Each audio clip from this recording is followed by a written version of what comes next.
Melvyn Bragg, Aaron Bragg, FRSL, FBA. FRS is a British broadcaster, author and parliamentarian. He is best known for his work with ITV as editor and presenter of The South Bank Show. Earlier in his career, Bragg worked for the BBC in various roles including presenter, a connection that resumed in 1988 when he began to host Start the Week on Radio 4. After his ennoblement in 1998, he switched to presenting the new In Our Time, a discussion radio program, which has run to over 600 editions. He is currently Chancellor of the University of Leeds.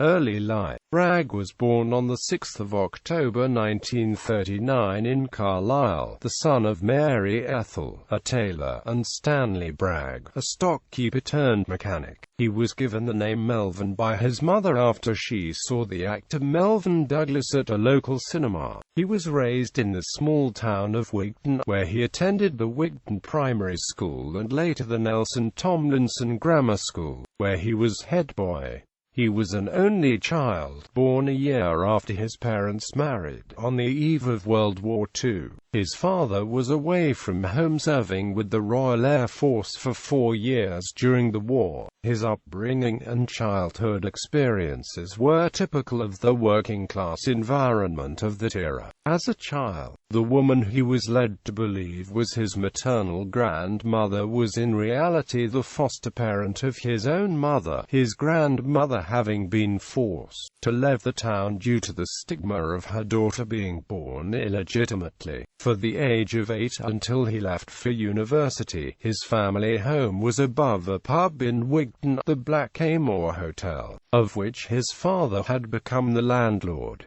Into his teens he was a member of the Scouts and played rugby in his school's first team, encouraged by a teacher who had recognized his work ethic. Bragg was one of an increasing number of working-class teenagers of the era being given a path to university through the grammar school system. At university he read modern history at Wadham College, Oxford in the late 1950s and early 1960s. Career. Throughout of his working life, Bragg has combined a career in broadcasting with one in writing. Broadcasting. Bragg began his career in 1961 as a general trainee at the BBC. He was the recipient of one of only 3 traineeships awarded that year. He spent his first 2 years in radio at the BBC World Service, then at the BBC Third Programme and BBC Home Service. He joined the production team of Hugh Weldon's Monitor Arts series on BBC Television. He presented the BBC Books programme Read All About It and The Lively Arts, a BBC Two art series.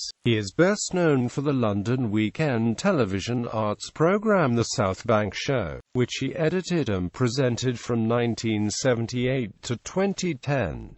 His interview with playwright Dennis Potter shortly before his death is regularly cited as one of the most moving and memorable television moments ever. By being just as interested in popular as well as classical genres, he is credited with making the arts more accessible and less elitist. He was head of arts at LWT from 1982 to 1990 and controller of arts at LWT from 1990. He is also known for his many programs on BBC Radio 4, including Start the Week, The Roots of English, and In Our Time, which in March 2011 broadcast its 500th programme. Bragg's pending departure from The South Bank Show was portrayed by The Guardian as the last of the ITV grandees, speculating that the next generation of ITV broadcasters would not have the same longevity or influence as Bragg or his ITV contemporaries John Burt, Greg Dyke, Michael Grade and Christopher Bland. In February 2012, he began Melvyn Bragg on Class and Culture, a 3-part series on BBC Two examining popular media culture, with an analysis of the British social class system. In 2012 he brought back the South Bank Show to Sky Arts 1, and is expected to stay with Sky until 2015. In December 2012, he began The Value of Culture, a 5-part series on BBC Radio for examining the meaning of culture, expanding on Matthew Arnold's landmark collection of essays Culture and Anarchy. In June 2013, Bragg wrote and presented The Most Dangerous Man in Tudor England, broadcast by the BBC. This told the dramatic story of William Tyndale's mission to translate the Bible from the original languages to English. Bragg appeared on the Front Row Cultural Exchange on May Day 2013. He nominated a self-portrait by Rembrandt as a piece of art which he had found especially interesting, writing. Having produced unpublished short stories since age 19, Bragg had initially decided to become a writer after university, in recognition that writing would not, initially at least, earn him a living. The opportunity at the BBC arose after filling out applications to posts in a variety of industries. While at the BBC, he continued writing. Publishing his first novel in 1965, he decided to leave the BBC to concentrate full-time on writing. Although he published several works, he was unable to make a living, forcing a return to television by the mid-1970s. A novelist and writer of non-fiction, Bragg has also written a number of television and film screenplays. Some of his early television work was in collaboration with Ken Russell, for whom he wrote the biographical dramas The Debussy film in Isadora Duncan, the biggest dancer in the world, as well as Russell's film about Tchaikovsky, The Music Lovers. Most of his novels are autobiographical fictions, set in and around the town of Wigton during his childhood. By the 1990s, having received a range of reviews for his work, from outstanding to lazy, some critics were suggesting that splitting his time between writing and broadcasting was detrimental to the quality, and that his media profile and his known sensitivity to criticism made him an easy target for unjust reviews. According to The Independent, the Literary Review's prize mocking his poor writing of sex in fiction was awarded not on readers' nominations, but simply because it would be good PR. From 1996 to 1998, he also wrote a column in the Times newspaper. He has also occasionally written for the Sunday Times, The Guardian and Observer. Peerage Bragg's friends include the former Labour Party leaders Tony Blair, Neil Kinnock and Michael Foot, and former Deputy Leader Roy Hattersley. He was one of 100 donors who gave the Labour Party a sum in excess of £5,000 in 1997, the year the party came to power under Blair in the general election. The following year he was appointed by Blair to the House of Lords as the life peer. Baron Bragg, of Wigton in the county of Cumbria, one of a number of Labour donors given peerages. This led to accusations of cronyism from the defeated Conservative Party. In the Lords he takes a keen interest in the arts and education. According to The Guardian, writing in 2004, his voting and attendance record is good and he takes the role seriously, voting 104 times out of a possible 226 in the 2002 third session, only once against the government on the Hunting Act. He campaigned against it on the grounds it could affect the livelihoods of Cumbrian farmers. In August 2014, Bragg was one of 200 public figures who signed a letter to The Guardian opposing Scottish independence in the run-up to September's referendum on that issue. Personal life. Bragg married his first wife Marie Elizabeth Roche in 1961, and they had a daughter, Marie Elsa, 5 years older than Bragg. She was a French viscountess studying painting at Oxford. 10 years later Roche killed herself. He did not know that his wife had a history of suicide attempts. "I could have done things which helped and I did things which harmed," he told The Guardian in 1998. So yes, I feel guilt, I feel remorse.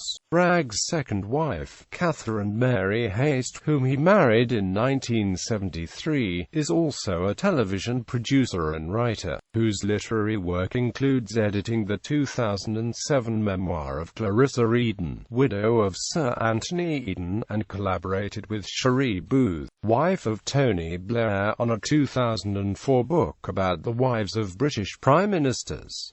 They have a son and a daughter, Tom and Alice. In June 2016 it was reported that Bragg and Haste had separated amicably, and that Bragg now shared a home with former film assistant Gabrielle Clare Hunt. Bragg has publicly discussed two nervous breakdowns that he has suffered, one in his teens and another in his 30s. His first breakdown began at age 13, inspired by a passage in Wordsworth's The Prelude. In the following years he found ways to cope, including exploring the outdoors and the adoption of a strong work ethic, as well as meeting his first girlfriend. The second followed his wife's suicide. He traces the origin of a lifelong nervousness of public speaking to the experience of giving a reading from the lectern as a choir boy at age 6. Bragg has defended Christianity, particularly the King James Bible, although he does not claim to be a believer himself, seeing himself in Albert Einstein's term as a believing unbeliever, adding that he is unable to cross the river of Jordan, which would lead me to the crucial belief in a godly eternity. He lives in Hampstead, London, but still owns a house near his hometown of Wigton. He is a member of the Garrick Club and a supporter of Arsenal FC and Carlisle United. At the age of 75, his life was profiled in the BBC Two television programme Melvyn Bragg, Wigton to Westminster, first broadcast on the 18th of July 2015. Positions and memberships. Peerage. See #Peerage. President of the National Campaign for the Arts. Domus Fellow, St Catherine's College, Oxford. Chairman of Board of Television 1990–96. Honorary Fellowship from Wadham College, Oxford.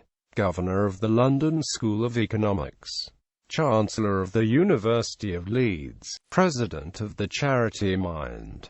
Honorary Fellowship of the British Academy for Public Understanding of the Arts, Literature and Sciences. Honorary Fellowship of Royal Society.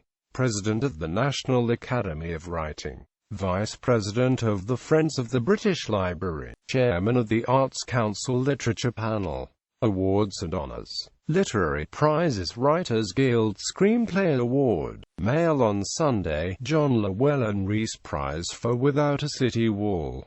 Time. Life Silver Pen Award for The Hired Man. Northern Arts Association Prose Award. Bad Sex in Fiction Award for A Time to Dance. W. H. Smith Literary Award for The Soldier's Return, Son of War, Crossing the Lines, and A Place in England, all long-listed for the Man Booker Prize. Film in AMP, Television Awards. Broadcasting Guild Award. British Academy of Film and Television Arts. Dimbleby Award. BAFTA TV Award for an interview with Dennis Potter. BAFTA Academy Fellowship Award. Best New Radio Series for Roots of English. Royal Television Society Lifetime Achievement Award. Other awards. Ivor Novello Musical Award. Honorary degree from the Open University as Doctor of the University. Namesake of Millam School Drama Studio. The South Bank Show Lifetime Achievement Award. Sandford St Martin Trust Personal Award. Bibliography. Novels for Want of a Nail. The Second Inheritance. Without a City Wall. The Cumbrian Trilogy. The Hired Man. A Place in England. Kingdom Come. The Nerve. Josh Lawton. The Silken Net. Autumn Manoeuvres. Love and Glory. The Maid of Buttermere. A Time to Dance. Crystal Rooms. Credo, also known as The Sword and the Miracle. The Soldier's Return Quartet. The Soldier's Return. A Son of War. Crossing the Lines. Remember Me. Grace and Mary. Now is the Time. Non-fiction books. Speak for England. Land of the Lakes, Laurence Olivier, Cumbria in Verse, Rich, The Life of Richard Burton, King Lear in New York, On Giants' Shoulders, 2000 Years Part 1, The Birth of Christ to the Crusades, 2000 Years Part 2, The Roots of English, The Adventure of English, 12 Books That Changed the World, In Our Time, The Book of Books, Children's Books, A Christmas Child, My Favorite Stories of Lakeland, Screenwriting, The Debussy Film, Isadora, Played Ertie, The Music Love Is, Jesus Christ Superstar.